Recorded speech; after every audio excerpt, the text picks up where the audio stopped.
Atheist archaeologist encounters a miracle in Madyan and converts to Islam. An atheist archaeologist walked into the ancient ruins of Madyan to prove religion wrong, but the ruins fought back. Fever, dizziness, invisible force, weeks of suffering, until one verse from the Quran flipped his entire world upside down. This is the unbelievable, true-style story of the man who went to study the past and found the truth that changed his future forever.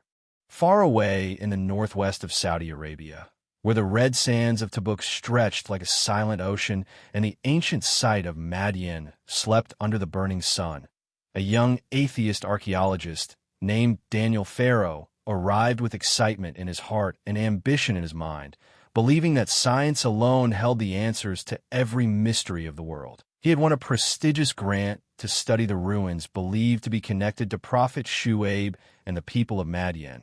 But to him, these were only legends, interesting stories, but nothing more than myths from ancient times. And as he stood there on his first morning, breathing in the dry wind, he felt certain that his research would expose the truth behind the old narratives and prove once and for all that religion was simply a product of fear and imagination, an idea that comforted people but had no place in the modern world. Yet from the very first day, something began to happen, something he could not explain, something that challenged the walls he had built inside his mind for many years. When he approached the first artifact, a small stone tablet partially buried near a carved cliff, an unexpected wave of dizziness washed over him, forcing him to kneel on the ground as the world spun around him. And although he tried to blame it on dehydration, he knew it was strange because he had just taken a break, had plenty of water, and felt completely fine moments before. But still he rested, and when he regained his strength and reached out to touch the tablet again, the dizziness struck harder, like an invisible force warning him. And for the first time in his career, he stepped away from an artifact without examining it. He tried to laugh it off later that night, while sitting in his small tent under the desert moon, convincing himself that it must have been the heat, but deep down he felt a whisper of uncertainty that disturbed his confidence. The next morning he decided to continue his work at another spot, a small chamber carved into the rock that locals called the House of Shu'aib. But he, being a man of logic, dismissed the name as folklore and entered with his tools and notebook, determined to record every detail. However, as soon as he stepped inside the cool shade of the chamber, a burning fever surged through him so suddenly that he almost collapsed, his body trembling as though he had stepped in a fire instead of stone. And he stumbled out, gasping, dropping his tools while sweat poured from his forehead, even though the chamber was cold. And during the next hour, the fever vanished completely, leaving him confused and frustrated.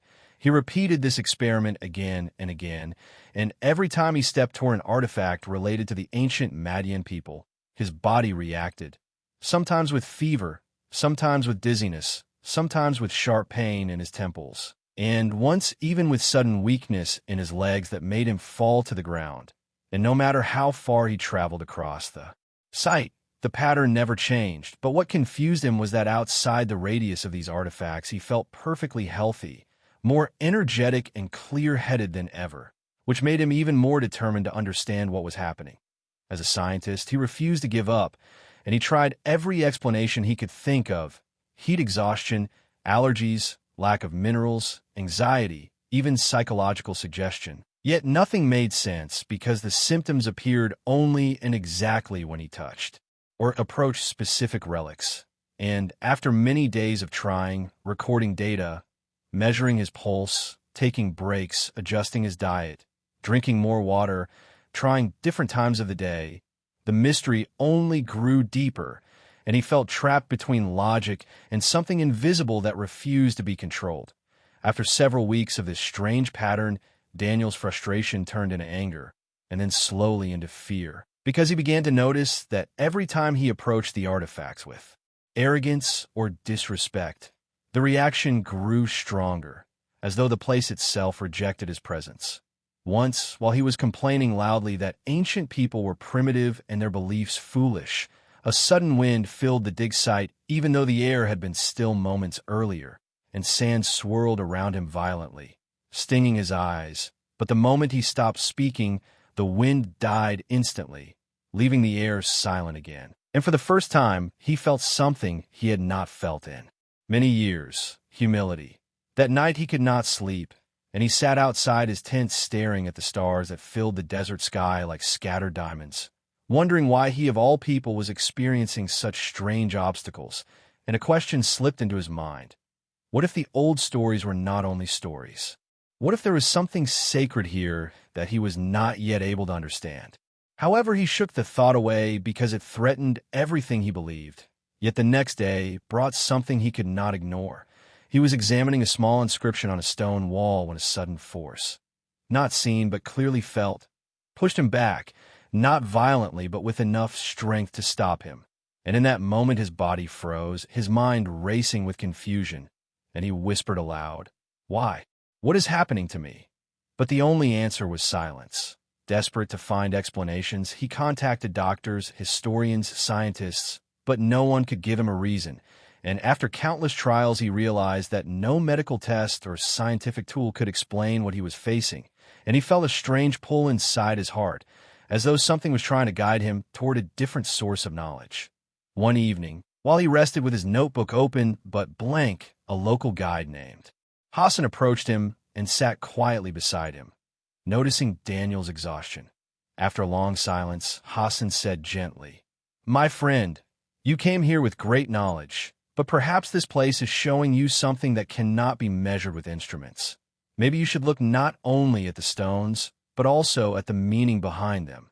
And though Daniel wanted to argue, he felt the weight of the guide's words settle deeply inside him. Hassan then handed him a small copy of the Quran, saying softly, "Read the story of Shu'aib and the people of Madyan.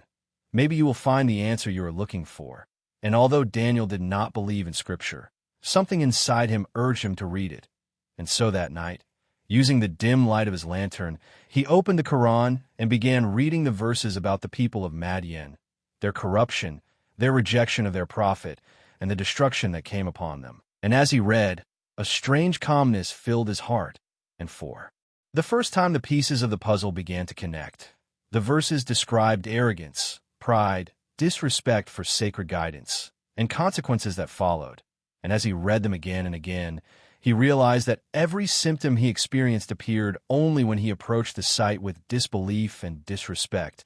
But when he approached it with humility, nothing happened. Tears filled his eyes because he suddenly understood that the signs he was experiencing were not obstacles but invitations. Gentle warnings meant to guide him toward truth, to break the walls of his ego, to make him look beyond the material world. He continued reading for hours, and every verse felt like a beam of light entering a dark room inside his heart, until finally his hands trembled and he whispered, "God, are you real?" And in that moment, a soft, warm breeze passed through the campsite, even though the night had been completely still, touching his face like a comforting hand, and he felt a peace he had never known. The next morning, he walked to the excavation site, not with tools in his hands, but with the Quran in his pocket. And as he approached the artifacts, something incredible happened.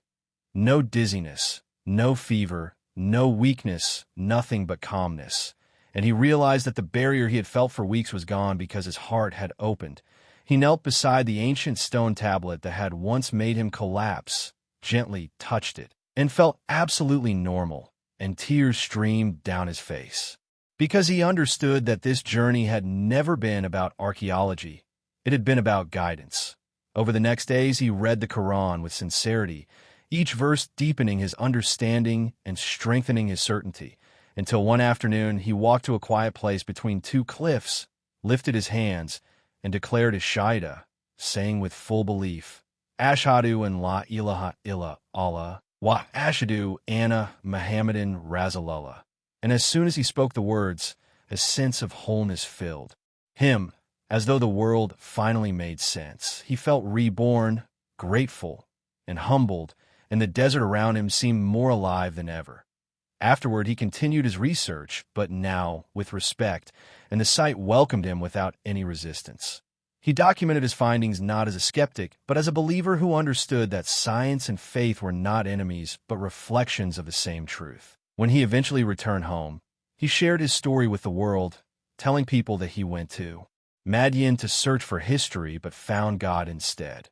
And his journey inspired countless people who felt lost between reason and faith, showing them that sometimes the greatest discoveries are not in the ground but in the heart.